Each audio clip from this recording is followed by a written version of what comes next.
High! টাকা কিভাবে সঞ্চয় করতে হবে সেই কৌশলই আজকে তোমাদের বলতে এসেছি। আচ্ছা, তোমাদেরও কি টাকা একদমই হাতে থাকছে না? নিজের কাছে টাকা পয়সা থাকলেই খালি মনে হয় এটা কিনি সেটা কিনি, দূর ভালোই লাগে না, একটুও টাকা রাখতে পারি না ব্যাগে। যখনই কিছু দেখি মনে হয় এটা কিনে ফেলি সেটা কিনে ফেলি, কিছুতেই আর টাকা জমাতে পারি না। এই উল্টোপাল্টা খরচের হাত থেকে নিজেকে রক্ষা করার জন্যই বাজার থেকে গিয়ে এই লক্ষ্মীর ভাঁড়টা কিনে এনেছি, আর বাড়িতে এসে সুন্দর করে কলকায় সাজিয়ে তুলছি।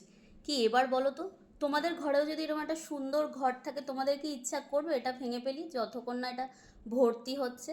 আর এই সুযোগে একটু সঞ্চয়ও হয়ে যাবে তোমার।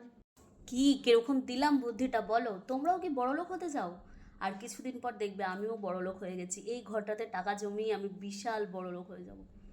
তখন আমিও একটা সুন্দর দামি ফোন কিনতে পারবো, আর অনেক অনেক সুন্দর সুন্দর ভিডিও করব। যাই হোক, অনেক কিছু বলে ফেললাম তো। সবশেষে বলো আমার আজকের এই ঘরটা কীরকম লাগলো তোমাদের। আর যদি ভিডিওটা ভালো লেগে থাকে, লাইক করো, কমেন্ট করো, আর প্রচুর প্রচুর শেয়ার করে দিও। চলো সবাই খুব ভালো থাকো, দেখা হবে আবার নতুন ভিডিওতে। Tata, by.